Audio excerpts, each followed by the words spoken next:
I'm Dr. Courtney, and when it comes to treating wounds, I think you should take your time using medical grade Manuka honey.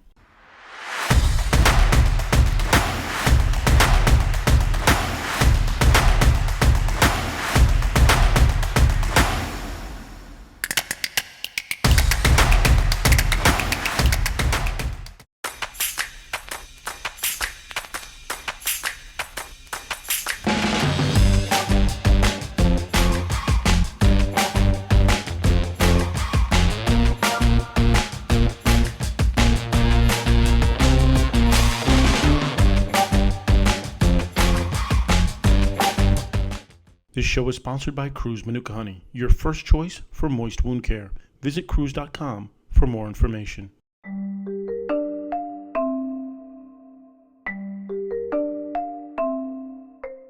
You look down and you see a wound like this. Maybe this is your dog, or maybe you're a veterinarian who has to treat a wound like this. That wound is severe, and fortunately there are a host of topical agents that you can apply to accelerate healing, but how do you know what to choose? Despite the urgency of the moment, it's important that you take your time. And I don't necessarily mean time in the chronological sense. You don't want to rush, but at the same time, you also don't want to drag your feet when it comes to treating wounds. Procrastination during bandage changes, for example, leaves the wound exposed to air, which causes rapid moisture loss and a drop in surface temperature of the wound, neither of which are good for wound healing. But I'd like to use the word time in a different sense. I'd like to use it as an acronym.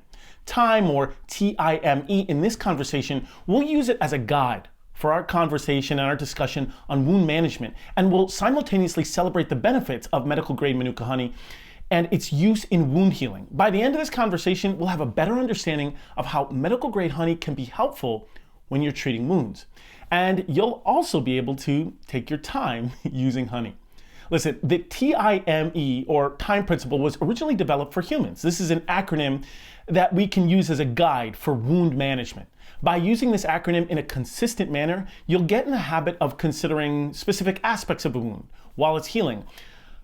The T, for example, stands for the tissue itself. I stands for inflammation/infection of the wound. M stands for wound moisture, and the E represents the surrounding skin or the edges of the wound. Let's just quickly run through this wound cheat code to understand what we actually mean when we apply the time framework. T. When assessing tissue, we want to pay particular attention to the wound for necrosis, debris, or foreign materials, including assessing the wound to see if it needs to be debrided. I. When it comes to inflammation, there's a high likelihood that the wound is either locally infected or there is systemic infection, both of which would be a major cause of poor healing and inflammation. M. Moisture. When you're assessing a wound for moisture, you're looking at the wound itself and what kind of fluid is present on the wound surface and what type of discharge you collect in the bandage. Moisture assessment of a wound involves the management of that wound fluid and the wound exudate. And finally, E, the edge. The edge of the wound and the surrounding skin is evaluated during each bandage change, and be sure to pay close attention to whether the wound edges are actually advancing or not. So, listen, now that we know what the TIME acronym actually stands for, we're going to look at this through a wound evaluation system, and we're going to look through it through one particular lens, and that is through the use of medical grade Manuka honey. Many of us know that honey has been used throughout history. Its use is so ancient and so well established that there are cave paintings and ancient writings and sacred scripts that all illustrate honey's many uses. Many cultures and ancient civilizations, including Egyptians, Mayans, Greeks, Romans, and the Chinese, have all used honey for medical treatments. Various religious texts are replete with references on the use of honey as a treatment regimen. Traditional Chinese medicine and Ayurveda continue to tout the benefits of medical grade Manuka honey. Now, despite this ancient history, the use of medical grade honey is not superannuated. Conversely, it's actually made a resurgence. The use of antibiotics actually helped to make the use of honey for wound healing less common. But antibiotic resistance has caused a rediscovery of medical grade honey. Today, we'll get a chance to discuss honey's use in wound healing and why it seems to work so well using the wound evaluation principle of time. T, tissue. First up to discussion is the tissue. Is the tissue viable or non-viable? This is a very important question you want to ask yourself when you're evaluating a wound.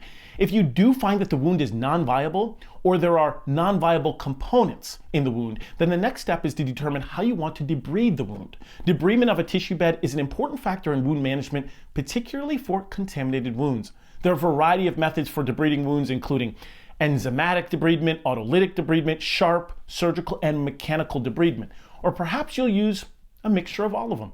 If you have a wound, if I see a wound that has large areas of necrosis and what seems like tablespoons of syrupy exudate, I'll typically reach for sharp surgical instruments. But I've also used gauze dressings, jet lavage, even maggot debridement therapy. Yes, sterilized medical grade maggots placed in a wound to clean up the dead tissue. And the sound those little guys make as they devour necrotic tissue is interesting. Let's just put maggot debridement therapy aside for a second. Does medical grade honey serve a role in the process of wound debridement? Yes, it does. An important one. The type of debridement honey uses to remove necrotic tissue from a wound is autolytic. Sterilized medical grade honey is an effective autolytic debridement agent. Now look, the type of honey is important to mention here. Medical grade honey has been sterilized via a method that preserves its antimicrobial action, unlike pasteurization, and is made from flowers known to impart strong antimicrobial activity, such as the manuka, a New Zealand shrub. Previous studies about the use of honey weren't so conclusive, but in the early 2000s, research moved away from generic honeys and started using sterile medical grade products. Now, the effectiveness of medical grade honey has been demonstrated with robust research on honey products designed specifically for wound management. There's now a growing body of evidence that supports the use of medical grade honey as an effective autolytic debriding agent. Honey promotes debridement by autolysis and creates a moist wound environment due to its high osmotic properties. So, what exactly is autolytic debridement anyway? Autolytic debridement is an enzymatic process. It uses enzymes and moisture to break down dead tissue, tough eschar, and it helps that tissue to slough. The key to autolytic debridement is that these enzymatic processes don't break down healthy skin, but they selectively destroy unhealthy tissue. Autolytic debridement actually breaks down dead and devitalized tissue over time quite effectively. The beauty behind autolytic debridement is that it keeps wound fluids in constant contact with the wound, and it also has benefits in reducing odor, exudate levels, pain, and it also helps to stimulate tissue growth. Actually, in one key study in humans, they harnessed the power of autolytic debridement, and they used honey on devitalized tissue within the wound. The results showed that medical grade honey could achieve complete autolytic debridement on average in approximately 32 days. Honey dressings, in this case, achieve partial or total autolytic debridement in the majority of wounds. They also noticed additional advantages, such as a reduction in wound exudate, odor, and pain. It also, that honey stimulated new tissue growth. The main takeaway is this: debridement is an essential process if you want a chronic wound to heal. Devitalized tissue needs to be debrided rapidly as it acts as a reservoir of potential infection.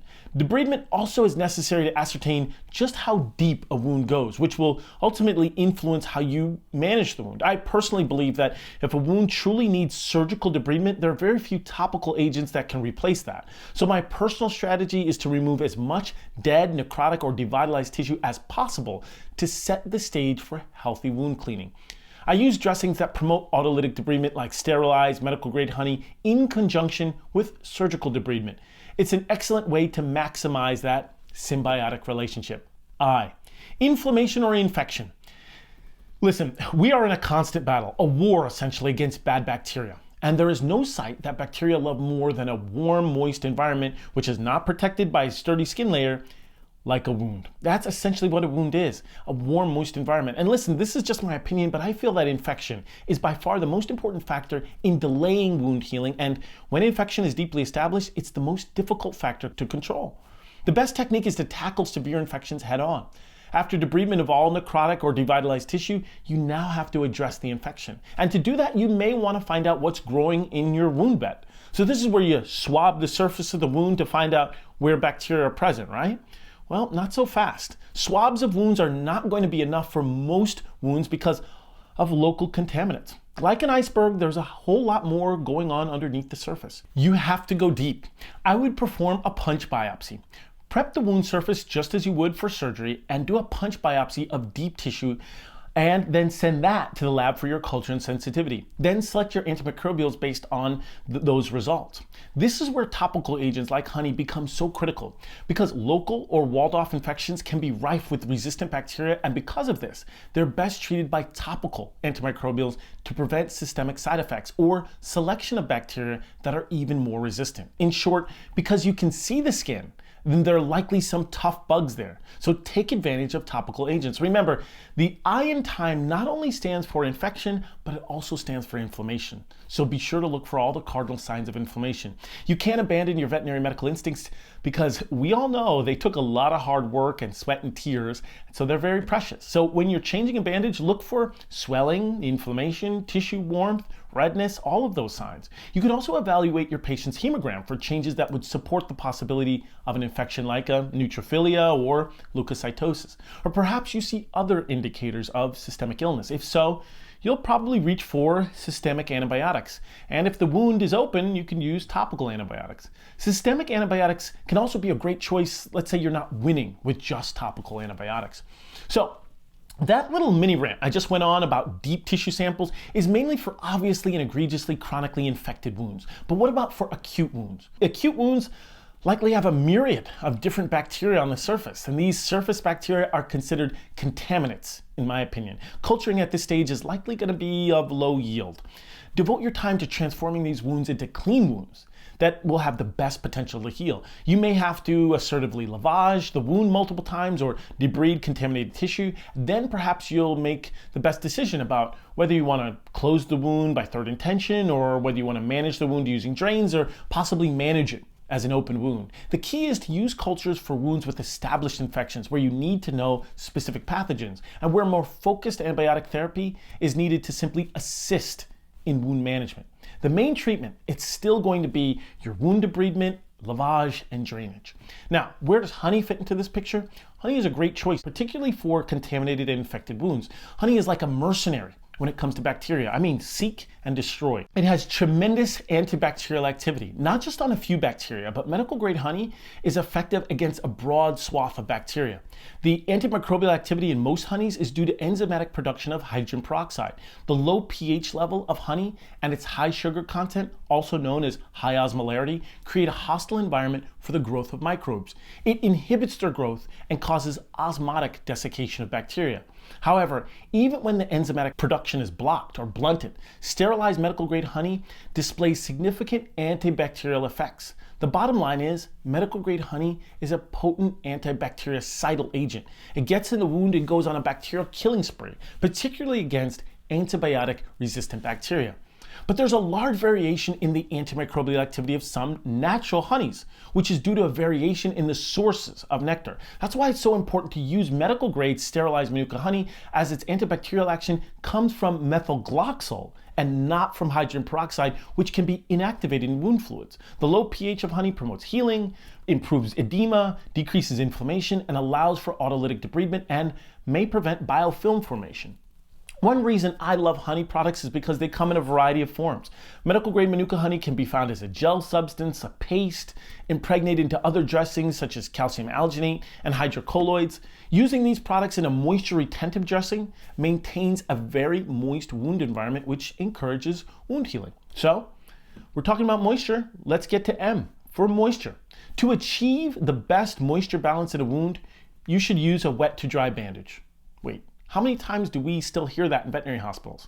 Well, fortunately, we're hearing it less and less. And there's a reason why wet to dry bandages have largely fallen out of favor. A wet to dry bandage uses open cell gauze for mechanical debridement, and the way these bandages debride is that they will debride everything, the bad tissue and the good tissue, the bad cells and the good cells that wounds need for healing. This bandage will remove healthy tissue. The gauze absorbs wound fluid and will pull or wick away fluid from the wound bed, which causes a very dry environment. This is not necessarily a good thing.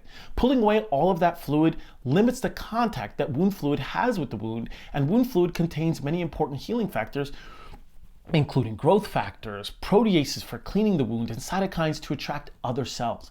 Furthermore, there are 3 other important reasons why these bandages are suboptimal. 1, bacteria, which we're trying to prevent, can readily penetrate and take residence in that wet gauze.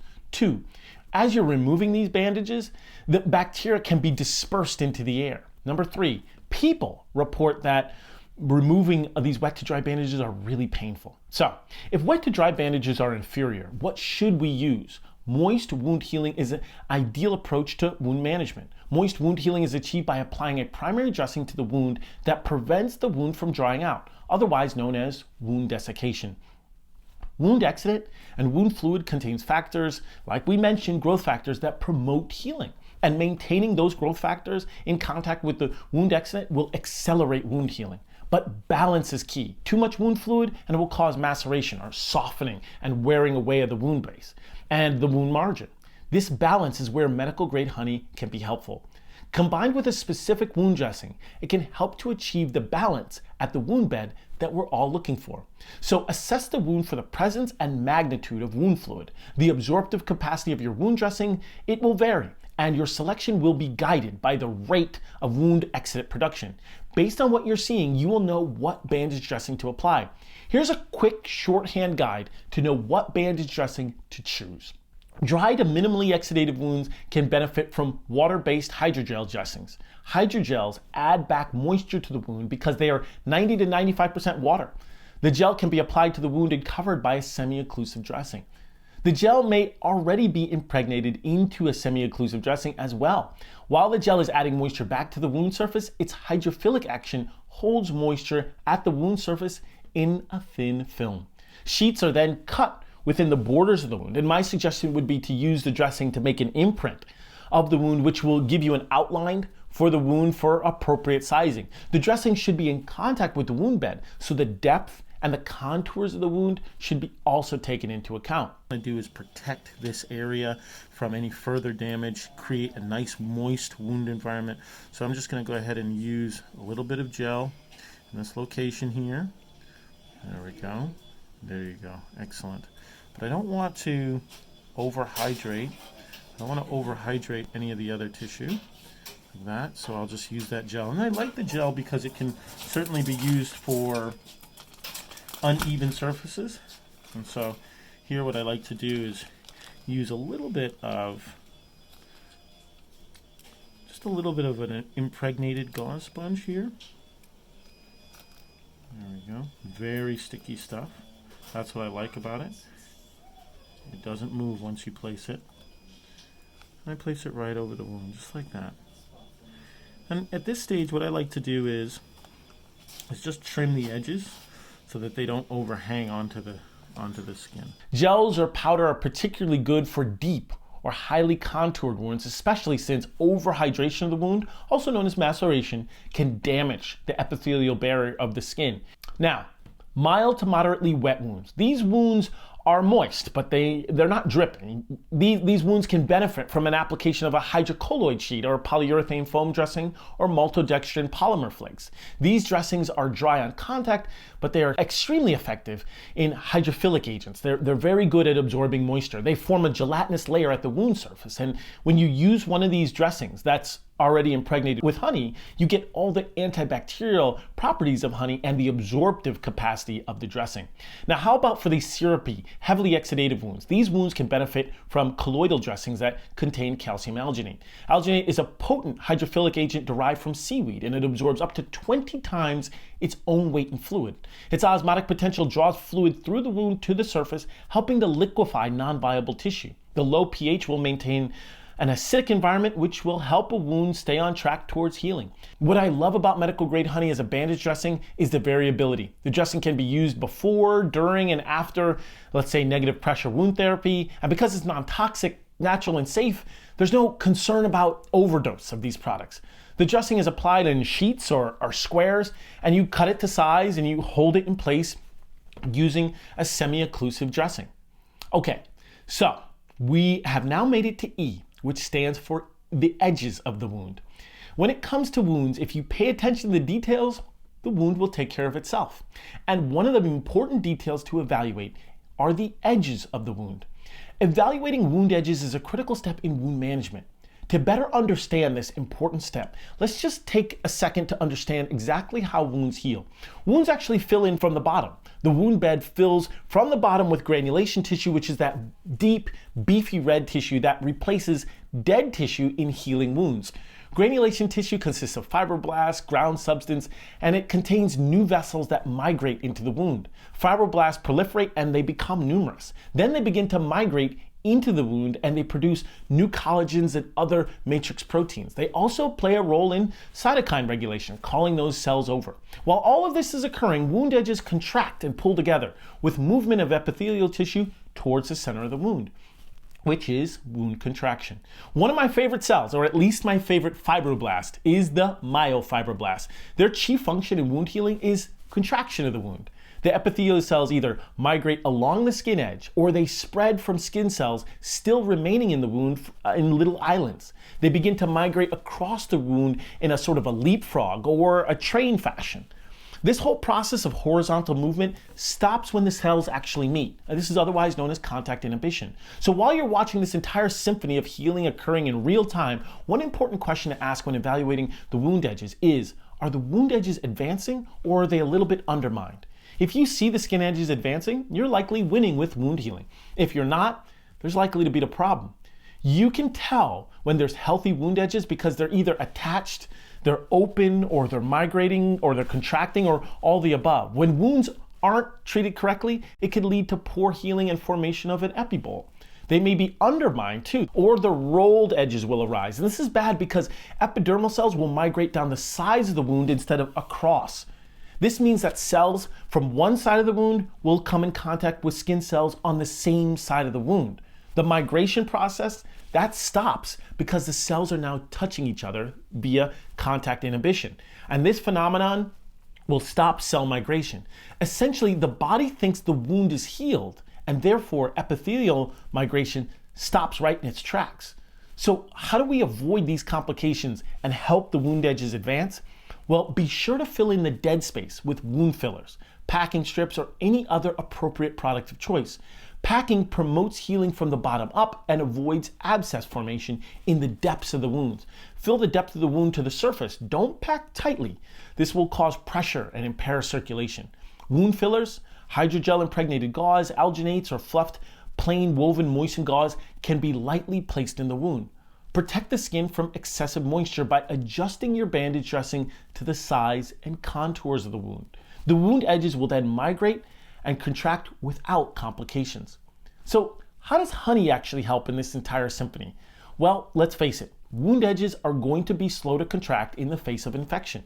As we mentioned, honey is very active against a broad spectrum of bacteria, fungi, viruses, protozoa, and it also has antioxidant effects which stimulates the immune response.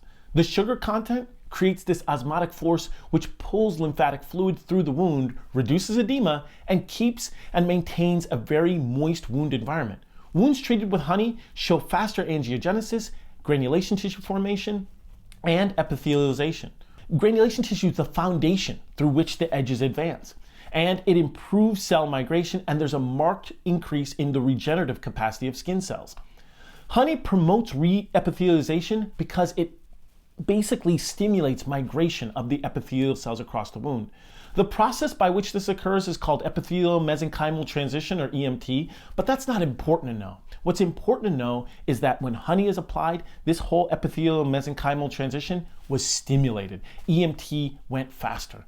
Now, the future is bright for medical applications of honey. For instance, tissue engineering or regenerative medicine, which aims to repair or even replace damaged tissue, is now incorporating honey with use of stem cells, growth factors, and scaffolds. The anti-inflammatory activity, wound repair, and antibacterial properties of honey has attracted the attention of regenerative medicine researchers all across the nation.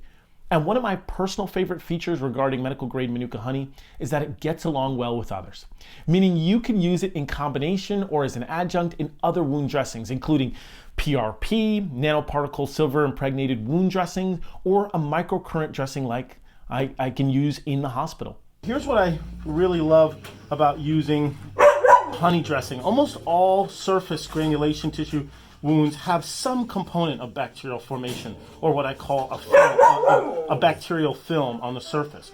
So in order to help this granulation tissue form better and more smoothly with all of those fibroblasts and endothelial cells. What we want to do is use a microcurrent dressing here. Now this microcurrent dressing needs to be moist at all times. Okay, this is going to use electrocurrent exchange to help heal this granulation bed.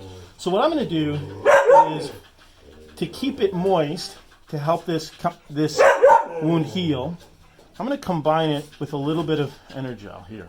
Okay, combine it with a little bit of that. And we're also going to use a little bit honey as well. Okay. And as we get it around the periphery, a little bit low here, so I'm just gonna, there we go.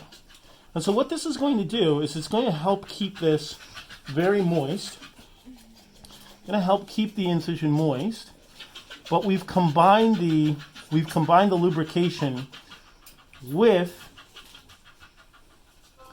the 100% medical grade Manuka honey.